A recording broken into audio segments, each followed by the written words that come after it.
Bonjour tout le monde, Sylvain Brousseau pour la Bibliothèque de Pont-Rouge. J'espère que vous allez bien. Alors, capsule ouverture de boîte de début d'été, appelons ça comme ça. Donc, plusieurs belles boîtes qui s'en viennent. On n'a pas reçu encore de nouvelles de la subvention. Ça devrait arriver dans les prochaines semaines, prochains mois. Alors, à ce moment-là, on pourra commencer à accélérer un petit peu l'achat de livres et combler parce que je reçois énormément. En fait, je reçois plus de demandes d'achat que ce que je peux acheter. Parce que, comme je vous rappelle, j'équilibre toujours le budget. Au cas où la subvention tarderait, je vais être sûr qu'on ait toujours des nouveautés à chaque semaine. Alors, on commence tout de suite. C'est une boîte exclusivement de demande. C'est pratiquement ça depuis plusieurs capsules. Vous l'avez remarqué par les petits papiers qui dépassent. Alors, on commence tout de suite du côté adulte. On va aller ici dans les romans. Donc, le dernier message... Non, ça, c'est un jeunesse. Attendez. Bon, on va commencer jeunesse, coudonc. Le dernier message ici, donc, de Shane Peacock aux éditions Recto Verso. Autre roman jeunesse, on aura le Journal de Luna, le tome 5 de la série Zéro Neige. On aura également une nouvelle série ici qu'on commence avec L'Espion des Dragons, la mission Pendragon, donc le tome 1 d'une nouvelle série. Et on va terminer du côté jeunesse, on en a un petit peu moins, on reçoit moins de demandes jeunesse. Alors, gênez-vous pas si jamais vos enfants vous parlent de quelque chose, là, envoyez-nous-les, nous, ça nous fait toujours plaisir de les acheter. Alors, Rose Bonbon, ici, Rouge Bonbon, donc les filles au chocolat, donc c'est des romans, il y a des bandes dessinées aussi, donc celle-là est comme dans, je crois que c'est comme dans l'univers, ou en tout cas, il faudra le lire pour le savoir. On y va du côté des documentaires, cette fois-ci 2 documentaires du comté de Portneuf. Donc ça, c'est super le fun en auto-édition. Donc c'est toujours un petit peu plus difficile de se les procurer, mais on a réussi à mettre la main dessus. Donc, Femmes inspirantes de Portneuf, ici. Et on aura aussi un livre de cuisine, La pâtisserie pour tous, Whoopalaï de Gabriel Paquin. On va avoir aussi dans les documentaires Calme au cœur du chaos, donc stratégie et exercice pour cultiver l'équilibre au quotidien. On aura également ici Vivre le deuil au jour le jour du docteur Christophe Fauré. Et notre dernier documentaire sera Parents responsabilisants, donc accompagner votre enfant vers l'autonomie et l'épanouissement. Du côté des romans, c'est ce qu'on se fait demander le plus. Alors, le premier ici, Flirt à l'ancienne de Stéphanie Duchesne aux éditions Andara. On aura également No Love, No Limit. C'est un livre en français aux éditions Addict. On aura... ça c'est un documentaire aussi. Bon, mais écoutons, j'ai mal classé ma boîte. J'en suis désolé. Chasseurs, cueilleurs et parents. Donc, le livre Phénomène. Donc, quand même une bonne brique.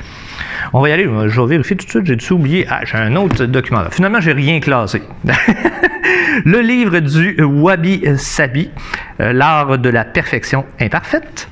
Et là, on termine vraiment avec des romans.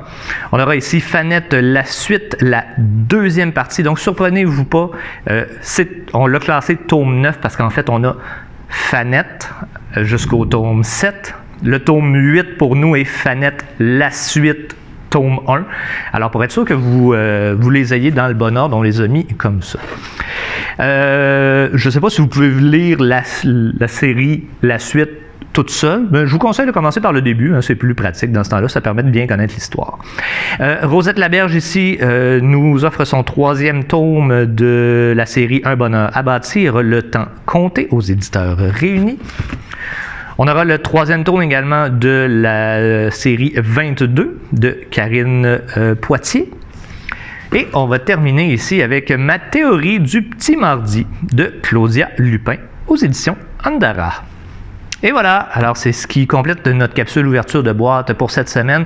Donc je vous rappelle que samedi, si jamais ça vous intéresse de venir nous voir, samedi la bibliothèque sera exceptionnellement bruyante. Donc, étant donné qu'on n'a plus de salle d'animation, quand on veut faire des activités, on n'a comme pas le choix de les faire dans la bibliothèque. Parce que comme je dis toujours, faire une activité à l'extérieur de la bibliothèque, ça nous donne rien à nous, parce que nous, c'est un moment de rencontre, c'est un moment où vous découvrez la collection, où certaines personnes qui sont jamais venues à la bibliothèque viennent pour la première fois. Donc, si je fais ça dans une autre salle ailleurs, ben ça perd toute son essence. Donc, ça enlève la raison pourquoi on fait des activités à la bibliothèque. Samedi, c'est Génie en herbe, finale locale. J'ai 4 équipes qui sont inscrites. Donc, on a bâti tout un horaire autour de ça. Vous pouvez venir les voir. On va t'installer dans le salon de la bibliothèque. On a une vraie machine avec les buzzers et tout le kit. Donc, gênez-vous pas à venir les voir, tenter dans votre tête, pas souffler les réponses, mais tenter dans votre tête de répondre aux questions. Et puis, peut-être que l'année prochaine, ben, ça vous donnera le goût de participer parce que c'est quelque chose qu'on veut faire de façon annuelle. D'ailleurs, éventuellement, on fera un appel au mois de septembre à des bénévoles pour préparer, parce que je vous avoue que tout seul à préparer les questions pour tant de matchs, ça prend beaucoup de mon temps de soirée à la maison. Donc, j'aurai sûrement besoin d'aide éventuellement. Alors, c'est ce samedi. À partir de samedi également, possibilité de retirer le masque. Vous êtes libre. Vous êtes des adultes pour la majorité. Vous prendrez les décisions qui sont les meilleures pour vous. Nous, on va respecter votre décision. Donc, si vous préférez conserver le masque, conservez le masque. Si vous décidez d'enlever le masque, enlevez le masque. La seule chose qu'on vous demande, c'est respecter les choix des autres. Tout simplement. Je pense que c'est le plus beau message qu'on peut avoir par rapport à ça. Allons-y dans le respect. Donc, s'il y en a qui sont plus à l'aise de le conserver, allez-y. Personne ne va vous juger de la part de l'équipe. Ça, c'est sûr et certain. Alors, là-dessus, ben, je vous souhaite une très bonne journée. J'espère vous voir samedi à partir de 13h pour le Génie en herbe. Bonne fin de journée tout le monde!